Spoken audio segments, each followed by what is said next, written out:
Hello, everybody. Thank you for coming. Our next panel talk is about partnering for growth, leveraging donors and investors. And our moderator is Erin Brown. Please give her a warm welcome.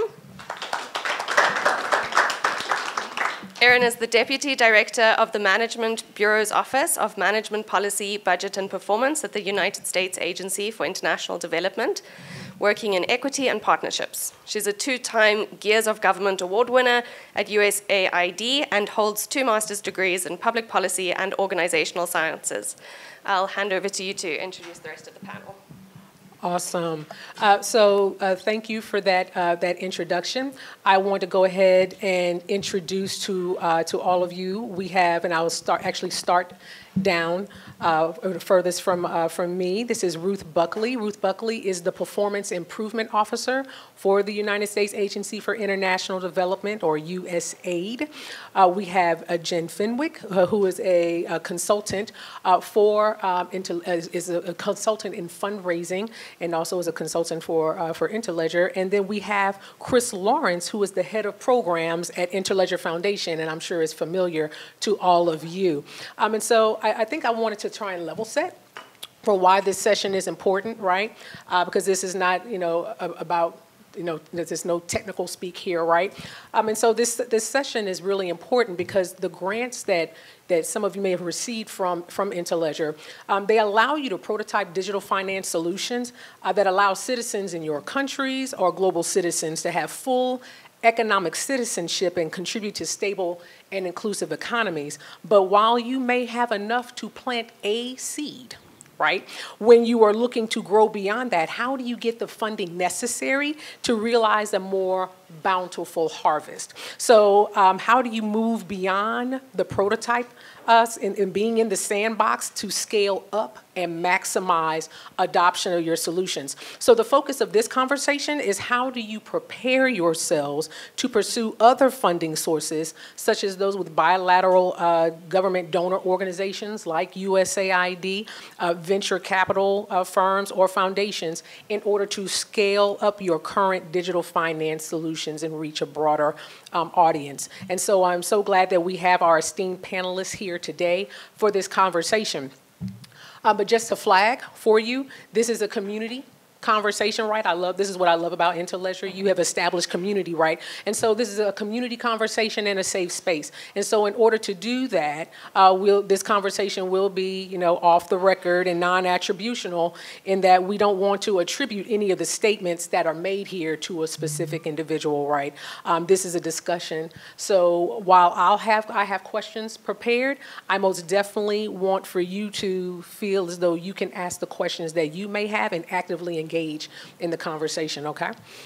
So let's go ahead and kick this off. So Ruth, Jen, Chris, could you each please take about 2 to 3 minutes each to speak about these various funding approaches? What is the funding approach that you represent? What are the most important things that each person would want to know? And why would someone working on digital financial solutions want to consider any of these approaches, and what might be a good time for them to consider using them, and what may even be some of the barriers to using some of these approaches. And so Ruth, because I know that my beloved USAID can be one of the most complicated with which to pursue awards, if you could go ahead and start off with this particular question. Sure, thank you. So USAID leads the U.S. government's international development and humanitarian assistance efforts to save lives on behalf of the American people. Our mission is to promote and demonstrate democratic values abroad and advance free, peaceful, and a prosperous world through partnerships and investments, and by working with local organizations, communities, and governments. We focus on reducing poverty, strengthening democratic governance, and helping people progress beyond assistance. And our objective is really to help our partners become self-reliant and capable of leading their own development journeys. And so to this end, we're really focused right now on localization, or locally led development and capacity strengthening, which is a set of internal reforms and behavior changes that we're undertaking to ensure that our work, or the work we fund, puts local actors in the lead, strengthens local systems, and is responsive to local communities. Over the past decade, we've contributed thought leadership, invested in innovative processes, and we've strengthened many different governments and systems across the world. We're really, really seeking that thought leadership in shifting power from foreign intermediaries to local implementers. We're embracing that in every mission and every sector. It requires a real shift in how we think about local actors, how we value their knowledge, respect their expertise, and champion their agency. It's about providing resources and/or about making sure that local populations are the drivers of the change they seek, and that they're the ones determining the services they'd like to see, whether they're provided through a local organization or an American one. However, it isn't a completely open book. USAID gets its money from the American Congress, and they establish a whole lot of earmarks, both earmarks by sector, so biodiversity, HIV/AIDS, microfinance, etc., and sometimes by country. And so we then take those ideas and we develop what we call country strategies. So for example, I looked up Mexico when I was coming here, and their country strategy focuses on reducing crime and violence, promoting rule of law, enhancing integrity and transparency, human rights, and sustainable landscapes. So if you wanted to work in Mexico, or you were in a Mexican organization, you would need to be funding or working on something that fits within those parameters, all right? And then, later on, I'll go through the actual how you would apply for funds and what you need to do to register to work with USAID. But first, before I do that, I want to give a couple of examples of how we've worked with local organizations. So we worked with Fundación Paraguaya, a local NGO that set out to provide capacity strengthening activities, business training, and microfinance to communities of low-income urban women entrepreneurs. Initially, the NGO planned a package of support based on their understanding of what they thought the women needed. Even though they were local, they still had certain assumptions about what was needed. They soon found that they needed to adjust their plans and focus on what those women's priorities were. As a result, they've not only strengthened local social and economic resilience, in the process, they strengthened themselves. They've grown from a staff of 7 to 440, and they're now working throughout South and Central America, providing microfinance to women who are now better able to support themselves and their families. In Morocco, one of our Moroccan staff was recently recognized for his leadership of something called, we're hopeless at naming things, opportunities to reinforce self-advancement for today's youth.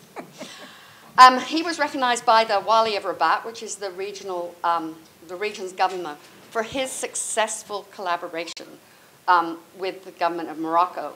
And the government of Morocco has now adopted that activity and scaled it up nationally. It started with soccer as an entry point to attract at-risk youth. And to date, it's supported 28,000 youth with socioeconomic reintegration services, including placing over a quarter of them in employment, paid internships, and entrepreneurial endeavors. Another example comes from Peru, where we worked with indigenous councils to strengthen water resources management. By placing their knowledge front and center, linking upstream and downstream communities and the water authorities via WhatsApp, we were not only able to promote more sustainable access to water, but also much more sustainable conservation. Both were enhanced, and now the model is being scaled up by the Peruvian government. So that's just a few examples of what we've been able to do with this new approach that we're taking, focused on localization. I could go on and on and on, but I'll stop there and give someone else a chance. So, hi everyone, I'm Jen Fenwick. I'm going to speak from a perspective of the work that I've done for years, which is mostly with foundations, private foundations, and mostly in the United States. So that's where I'm coming from in this advice. And I think Chris will offer something a little bit different than I can. But I think really to start, the very first thing you need, and this sounds like a silly thing to even say, you need to find the opportunity. You need to either do prospect research, hear it by word of mouth, go to events like this and find out about grant makers that are in this space. Then you have to figure out, is what I care about what they care about? Is there an overlap in that Venn diagram? And that little overlap is what I like to call the zone of potential social impact. I made that up the other day. Anyway, but then I think the biggest misconception that I see is folks believe that the best way to get funding is just to apply for a grant and leave it at that. And that's not necessarily always the case. In some I'm not even sure how it works here, but in some foundations that does work, but in 90% of the cases, the first thing you're going to need to do is get on the phone and talk to the program officer and start building a relationship. You're going to want to follow that foundation and try to be in the same spaces. Follow them on LinkedIn, sign up for their newsletter, figure out what they care about, and you'll also see the opportunities coming through those newsletters and on LinkedIn. So you're kind of trying to not only be their buddy, but also figure out what their universe looks like. And I am struck by how robust and diverse this community you've created is, but that's not how it works everywhere. Most of the time, the burden is on the grantee or the grant seeker to try to build those relationships. Interledger happens to have created this amazing space where it's very open and you can have these conversations. So this is an exception to the rule. It's not like this everywhere.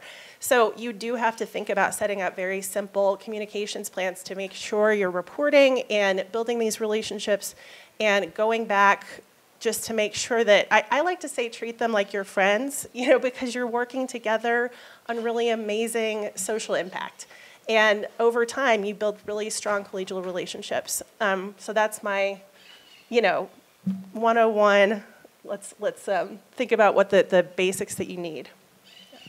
There you go. Thank you, Jen. I'll go a little bit more into our work at Interledger, but I wanted to build off one thing that Jen was saying, that I've been helping, this is a little bit of outside of Interledger, but I've been sort of helping a fundraising podcast get off the ground, and to be interviewing basically program officers. And we were recording and working, and I'd love to have, if anyone wants to be guests, let me know. But we were recording the first one, was kind of our prototype, and it's a woman that works in the Central Valley of California, basically with information, freedom of information and democracy and open press in the communities in the Central Valley of California. And Jen made me think that, her thing was, program officers and funders are people too. And, we want to be treated like people. We want to be engaged as people. We, have the same interests and desires. And that she said the worst thing was when she's brought into a room and put in a corner as the funder, or, like specially treated, or not getting the same experience that everyone else in the room might get. So, I just wanted to, that sort of popped in. It wasn't my planned talk, but, really that is such a key thing when you're building relationships with funders. They might have yes, sometimes a different power position, different role, different job, but they are invested in the work, and they are invested in it. It's a people business on all sides of the coin. So I just kind of wanted to bridge that. But what I'd say is that in some ways, other than the deep connected tissues of value around localization, it's really, there's a wide gap between what Ruth does at USAID and what we do at Interledger. Although I think that they're all part of the same trajectory. And so I'd say where our piece of that ecosystem is that we're not yet concerned with scale. I'd actually even argue that we're not yet concerned with spread. So we're concerned with germinating things, right? With seeding ideas, with getting the fertile ground in which these things can grow that can eventually be put in front of folks like USAID or other even large private foundations. And I think the better that we understand our relationship in that ecosystem and have the relationships to hand off and pass along and support as projects grow, as ideas grow, as communities grow, so that they can be ready for the opportunities at USAID. And I think this also goes to our relationship with venture capital, and where it's similar. And what I've often told young projects is venture capital and even large funders aren't going to give you the space to think and grow. And so I really see our place in the ecosystem as R&D. We don't have a return yet. We don't have a return on a capital way. We don't have a return and you must be serving hundreds of thousands or changing, real systems. Our return is that that we want to support your time and effort to be able to grow. And not many people, quite frankly, are willing to fund at that level. They're not willing to sort of be at the ground level. And because we are essentially a startup foundation as much as we, similar to a lot of the projects that we fund, startup, it gives us an advantage, which we, if the more successful and the longer we're around, this advantage will start to decrease. But while we're in this space, we have a real opportunity to be agile, to be creative, to take risks, and then to allow our grantees and our potential grantees to be in the same space. So I think that it's really interesting to see this relationship and have, kind of all of us on this panel where you can see the end results of something that what Ruth does, where what's going to scale, what's going to impact, who are the pieces of the system that it needs to touch. Folks like Jen are sort of the facilitators and the mediators of how to get there and to structure the strategy. And then, what I might call the sort of primordial soup that we exist in. How do we nurture and grow and allow projects that time and space, which is very rare, for projects to be able to do and have. Thank you all. Thank you all for those perspectives. And I was actually really struck in thinking about, knowing and understanding, one, what funders care about. That's one. And how do you find out what funders care about? So for USAID, what Ruth was saying was you're going to go to their country strategy. Their country strategy is which is on the internet, by the way. The country strategy for any country where USAID does business is actually on the internet. You can see all of the sectors in which they operate. And what Jen was saying insofar as building relationship in order to find out where, well, of course, foundations, they generally have their areas of focus, but also having conversation and building relationship, which is a little bit harder to do with the USAID, right? So with Jen's, from Jen's vantage point, it really is about relationship and understanding what exactly it is that they're wanting to fund and positioning yourselves that way. So I don't know if anyone had any questions, and actually, Jenny, just, I wanted to ask you, just from a venture capitalist perspective, and recognize that you worked with a venture capitalist before coming to Interledger. Is there anything that's radically different from what you might have heard from any of our speakers that have already kind of described the what and the when or why people would engage or use that particular funding approach in order to grow their projects? Yeah. Or solutions. The challenge so I came from a nonprofit venture fund that invests in patient capital. And the challenge is that the investments are going to be largely on debt or equity, right? Mm-hmm. So you're looking at people who are going to want a percentage of your company, mm-hmm. or they're going to lend you money. And those are two instruments that are really important for different companies. But it's something you have to think about. And for most venture capital, even if they're like underdog venture capital, they're still looking for that return. The return might not be immediate, But you've got to have these clear plans of what your strategy is, where you see income coming in, what the investments are, because those are the things. They're going to be really looking at your business model very, very clearly. Interledger, I'm gonna say, is probably like going to help you figure that out, right? Is going to put that. A venture capital fund's not going to look for that. They're going to expect that you already have that worked out.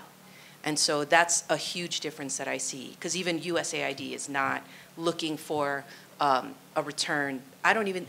You guys don't even have DCA anymore, where there was a, still do. So there was, yeah, so there are some kind of instruments, but extremely rare. I think it's much more on a grant, in our world would be a grant or a contract. So that's the main difference. You really have to think about percentage of your company, or you're thinking about a debt, a loan with an interest rate.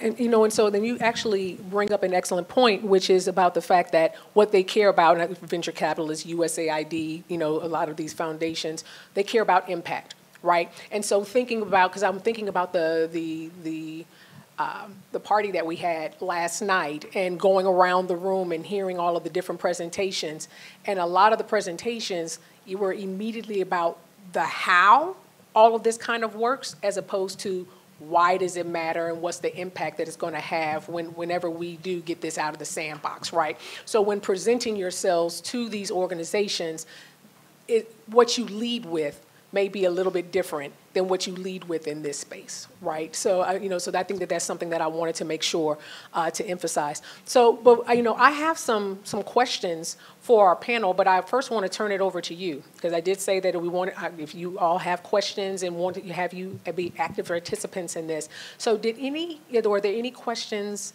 in the audience that you may have right now before I jump into the questions that I have for the panel? Any questions? Yes.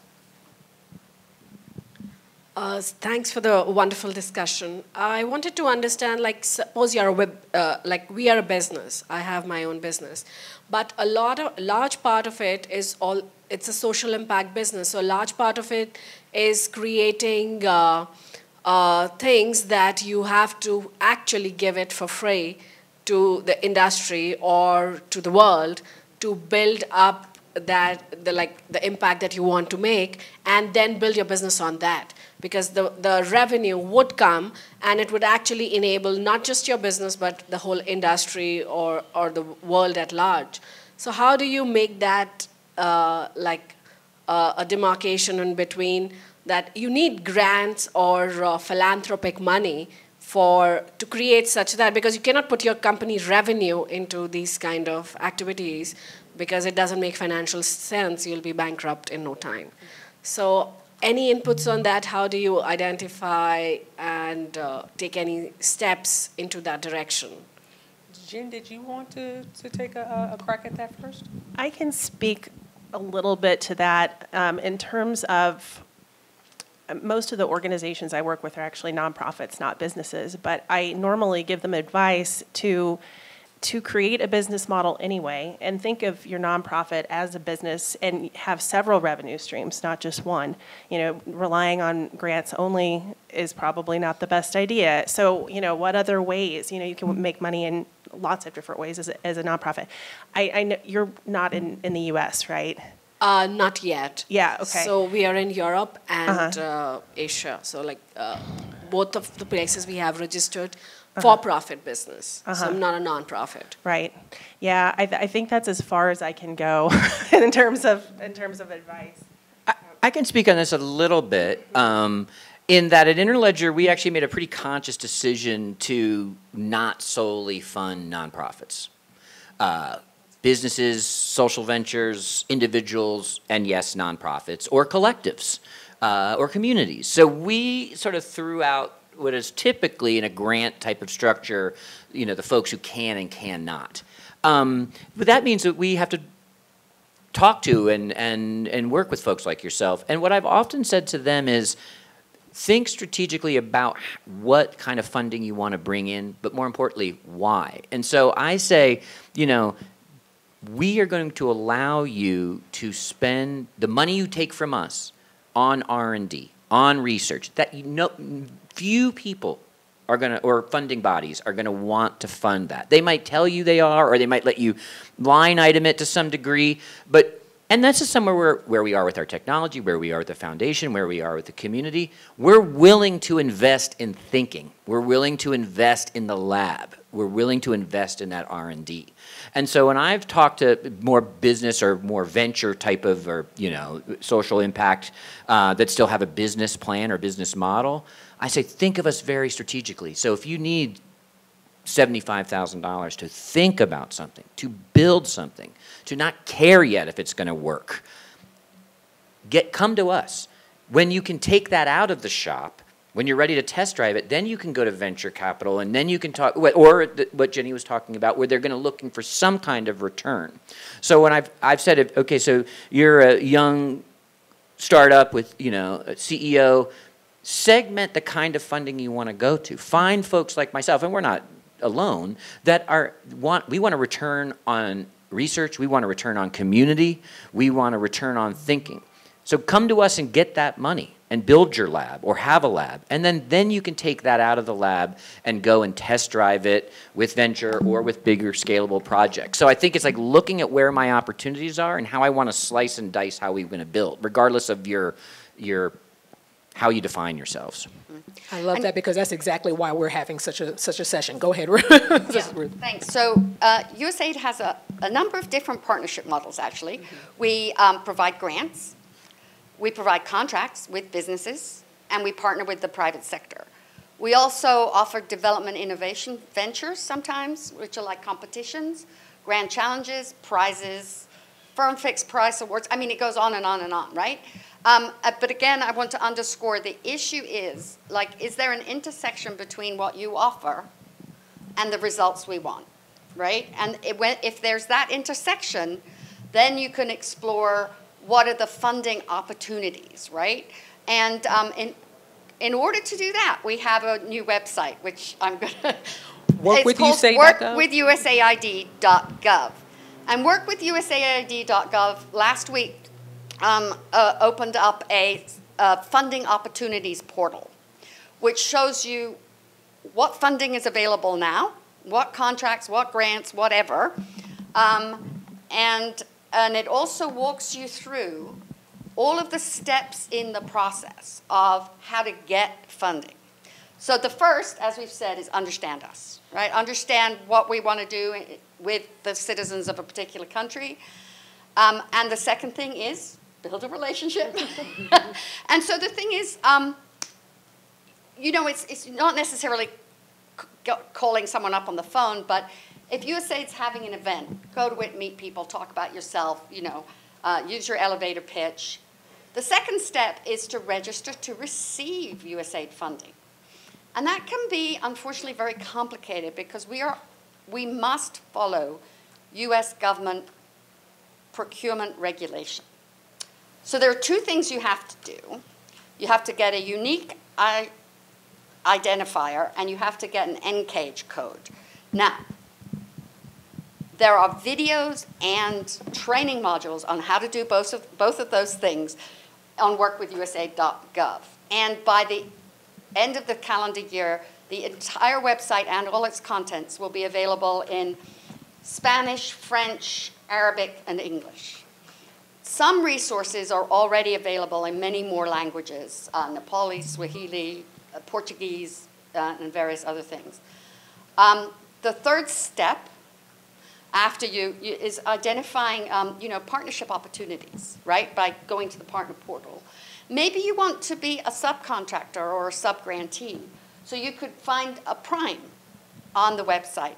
We currently have, I think, 5,200 organizations registered there, so you can explore like who has like interests, who you might want to pair up with.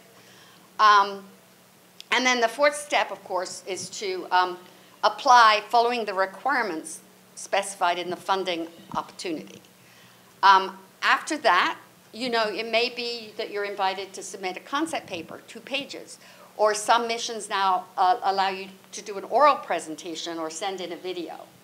And then if your concept is accepted, they may work with you on co-creation.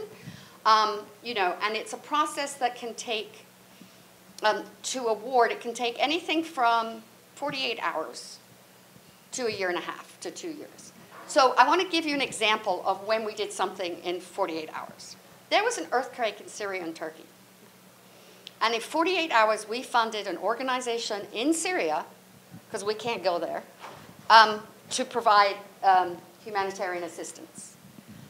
In Uganda, when the government was passing a law that is very hostile to the LGBTQI community, we were able to fund their LGBTQI organizations and allies within 12 weeks. So while sometimes it takes and we did that through something called an annual program statement, which is another different type of process. But all of those funding opportunities were available have been available on the workwithusaid.org website. And the other thing I wanted to say, if you're interested in getting funding from USAID, there's another tool on the website. First there's a checklist, but there's also a tool where you can do your own internal self-assessment, because we do have certain requirements, right, that you have to be able to meet. You have to be able to manage the money and report according to US government regulations, which sounds relatively easy, but it can be very complicated. And so, Thank you so much for that, all of you. Thank you. Are there any other questions? Oh, right here, and then going over to this side of the room. Oh, okay. However you want to do it. Thank you very much. I had maybe a two-part question around something that you touched on between the position that Interledger comes in and then where large organizations like USAID come in. And mine is around experimentation, because to solve a problem, the first step is experimentation. So that's more or less well established on this side of the globe. But in Africa, there's still a rush, because of course now there's a lot of innovation happening, so there's a rush of VCs, and these want business models. Yet there are many solutions that are still in ideation stage. So I still feel there's a gap there, because it's not for a lack of VCs, there are many. And yet there is no avenue where ideas can get experimented on, some mistakes happen in order to see that great solution come through. And so I'd like you to speak to such a scenario. You've touched on it already, and just to speak a bit more about that. Then the second part of that is, as much as larger organizations like USAID are established, where is the room for experimentation? So we are here at Blockchain Summit. Blockchain is a very new technology, and I might have these great ideas of how this revolutionary technology is going to change the world. And at what level are you able to participate with young, fresh ideas? Say a grantee just out of Interledger has gotten some traction, the idea makes sense, it's getting some users, but then, so what's that bridge? Is it still the VCs in between, or is there something that large organizations can work with ideas? So it can be at a government scale. We have a few ideas that what we've experimented on and has massive application at government scale, but the product itself isn't ready for that scale.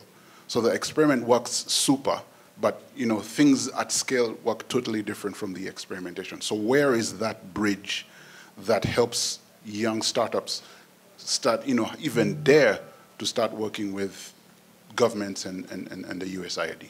Hope my question's clear. Mm-hmm. Do you want to take the second part first? Okay, so, we do have something called Development Innovation Ventures, right? Which I think the idea there is that you're funding experiments, okay? But it may not be in financial inclusion sector, right? But we do often fund experimentation. The other thing is We also fund in various countries small business development or even medium-sized business development, and it could be possible to access, through one of those mechanisms to become a participant. But again, it's about making sure, again, it's about making sure that you understand what, say in Uganda, you understand what the mission is trying to fund there, and then you figure out how to find that nexus of opportunity that Jen talked about.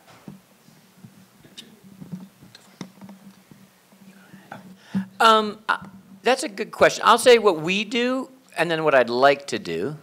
Our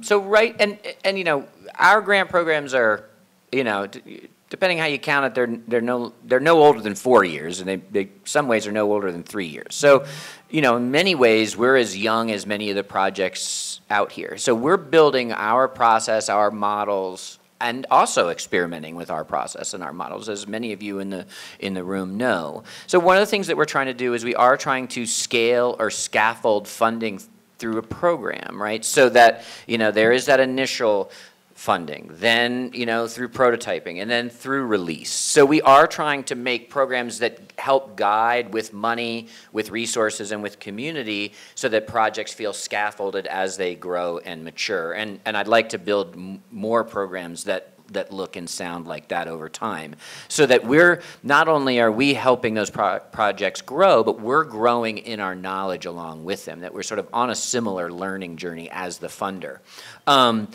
Other thing I'd like to do is, now, and we're not the only one, I don't want to say that, but it's not a ton of foundations that are going to want, or any funding for that matter, that are going to want to fund at that experimental, everyone has bosses, whether they're the U.S. government or your ED CEO or your board or whatever. So no one likes to take their year report and say, yeah, these 5 projects failed. That's not generally a great motivator. But that doesn't mean that isn't exactly what's needed. So what I'd like to see is, I'm interested in helping to bring a coalition of funders who are willing to share that risk over time, buy into similar kind of experimental pots of money. Maybe if each of these foundations or funders of some kind don't have to feel like they're putting their entire programmatic budget in it for the year, but can spread that out. So, and then you also help those funders, however they might define themselves, to learn what it's like to be part of an experiment, or to see growth, or to scale growth. So, one of the things that Interledger Foundation will continue to work on is who wants to join us at that table, right? Who wants to become part of that funding pool that is willing to share some of that risk. And it's also about saying, which I think which is still hard, saying, hey, many of these projects aren't going to work. That's actually not the point. And when we were in the very early days of kicking off this program, I was inspired by open source, OSF, the federal government program. I'm probably going to butcher it. Dan Ha was the program officer at the time, and he gave me a really amazing piece of, and they fund open source, global open source technology projects. They were key in something like Signal, many of you probably know, right? So those kind of things. And what he told me was, you can't be afraid of the failed projects because it's the fallen trees that fertilize the soil. And that has stuck with me as a guiding principle for our grant making since that Starbucks meeting in DC in 2019. So I think we need to also help to teach the sector, and then also have distributed risks about that, and an understanding that failure is actually feeding the advancements.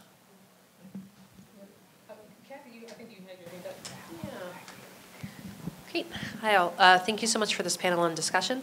I just wanted to ask. This is much more of just a donor philosophy in question, but we all have worked for years in trying to, one, make it easier to apply to our funding programs, or to apply to funding programs, and then also once you apply to those programs, how does it not take that much time? And moving towards letter of expression of interest or letter of interest models. But I guess I'm curious how you all have seen or would like to see or are working toward actually building capacity for those who don't get funding, who have failed so early in the process that they haven't even gotten into the door. It is often that donors are not able to provide any specific feedback, lest they be sort of sued for not being able to, if the group that they actually give money to has the same problems. But so how do you think about, how do you engage with capacity building in that space? Do you fund a specific organization that works on capacity building? Like, so how do we think about sort of shifting the donor funding model? Thank you. Yeah, okay. So we actually issued this year a local capacity strengthening policy. And we do, in many countries, have awards to build capacity of local organizations. We also do some of that ourselves. So like some of our staff will do that training in our procurement, in our financial management, and so on and so forth. And we also have models whereby we'll hire a company to do the back end stuff, so that the local, so that the local organizations can engage in what they want to do. Different countries take different approaches to this, but it's very, very fundamental to what, and we'll also possibly include funding to build capacity, or to, strengthen different capacities as part of the actual agreement with an organization. So we are really focused on that, because we do recognize that some organizations we've worked with have failed. And largely that's due to the fact that we weren't providing the right kind of support or the appropriate, training and back office work. So that's one solution that we're trying to build. And I can't speak from a foundation perspective, but what I can speak to is the conversations that are happening in these spaces about equity and how much time things take, exactly your point. And trust-based philanthropy is something that's been coming up in the articles that I read.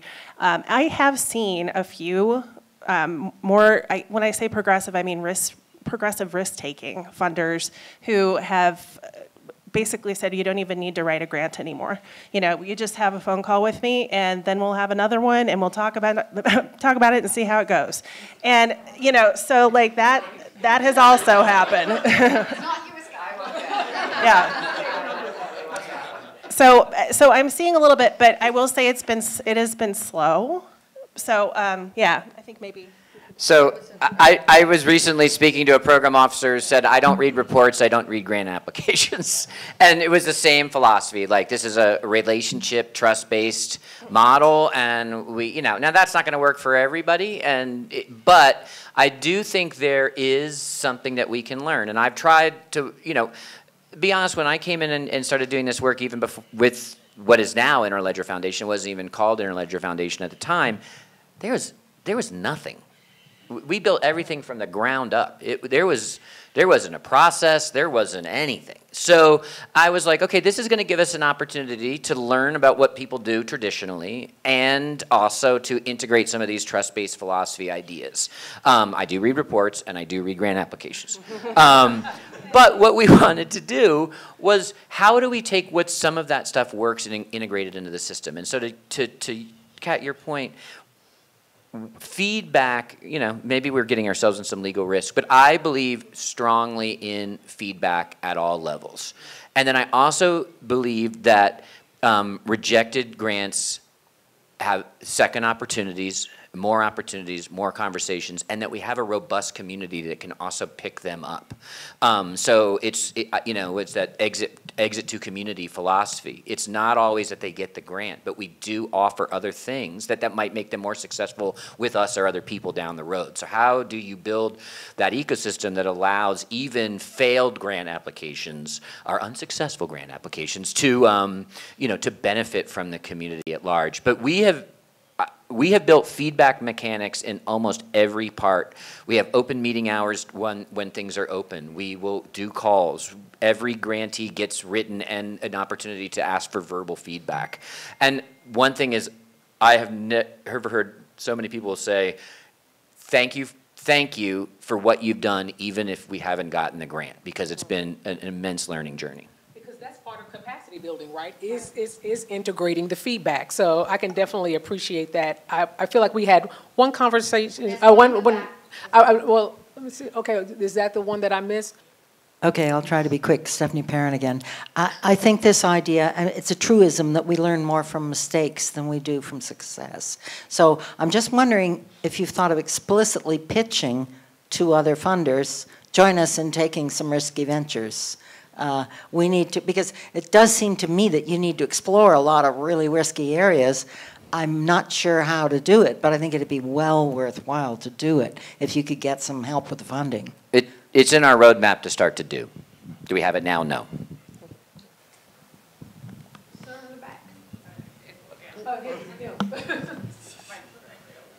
Okay, hey everybody. My name's Anthony. I'm the founder of Promised Land Incorporated. A few people in here may know me, everybody else probably not. But I'm a humanitarian. And I came in a few minutes late, so I might be asking you to reiterate something you may have already said.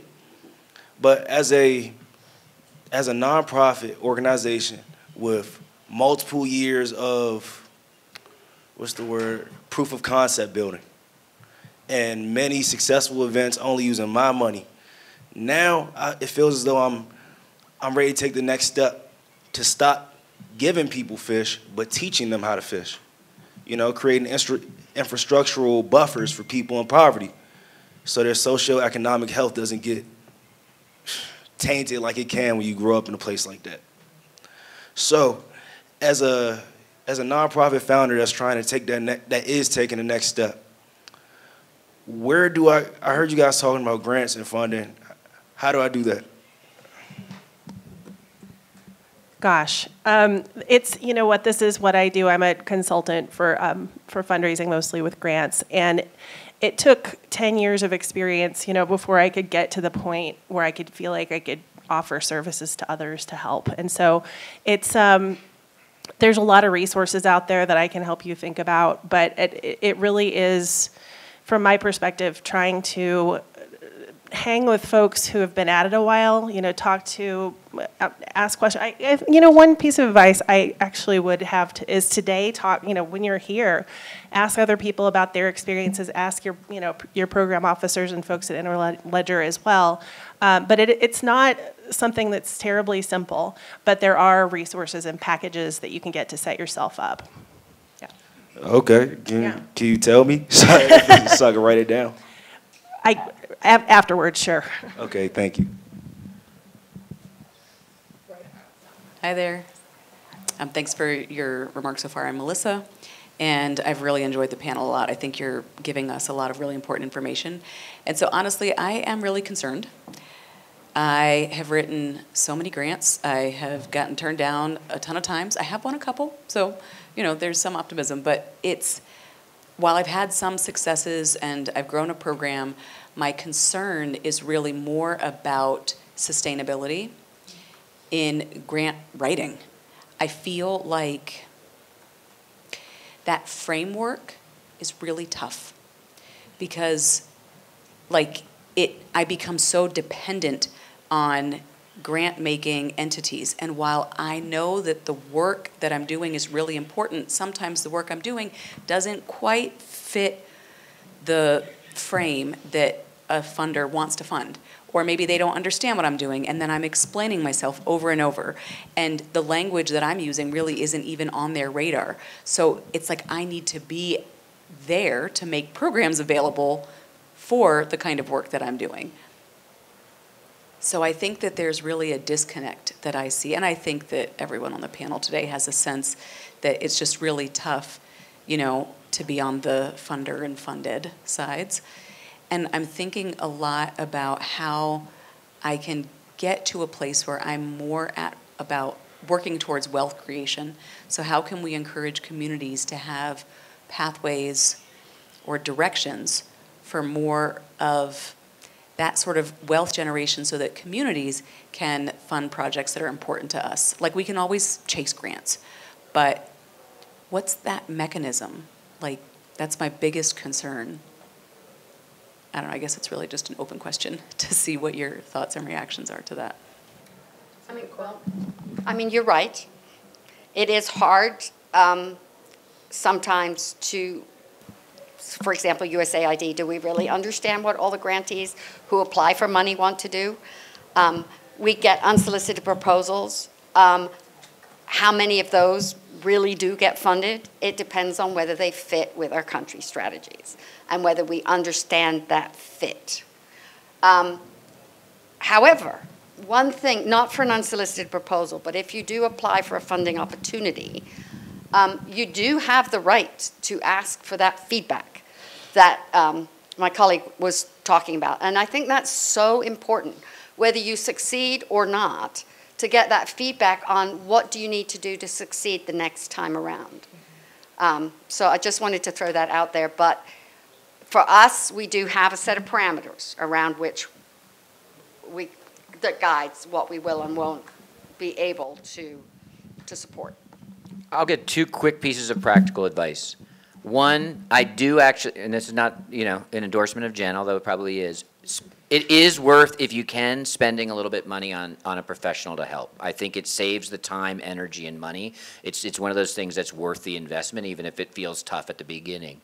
The other thing is we've talked about this a few times, but this trust-based philanthropy, there is a movement to continue to start to fund unrestricted funds, not programmatic funds. So not I'm going to do X, Y, and Z, but we're going to give you money because we value your work, and you have to decide whether you're keeping the electric bills on or you're, running a program, and that those, the practitioners know best how to do that. So that's a piece of looking at the conversations, as Jen said earlier, in philanthropy. There are funding streams that are starting to acknowledge that they have to fund unrestricted or non-programmatic funds for organizations to survive and be healthy. Awesome. Oh, did you have something you want to add, Jen? A really quick thing. When I first started out at this, I failed a lot.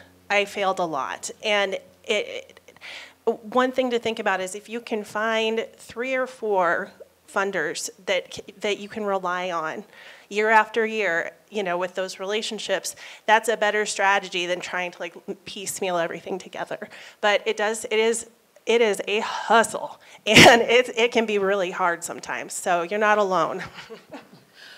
Well, everyone, I think that we're at time. I am so sorry, because I know that we're at our 50-minute mark. I wish we had more time. I wanted to thank everyone for your active engagement and participation in this. I didn't get a chance to ask any of my questions, which is amazing. Yay! All right. No, but I think that these are questions that I do believe are valuable enough for you to have the answers to. And so if there's a way I can work with Interledger to potentially get some bullets, to answer those questions and being able to get out to those who attended, then I'm definitely willing to help put that together. Okay, awesome. Okay, and so, thank you, everyone. I don't want to keep you from your breaks and your snacks, and, enjoy the rest of the summit. I want to thank Ruth, Jen, and Chris for all of your awesome advice. Can we all give them a round of applause?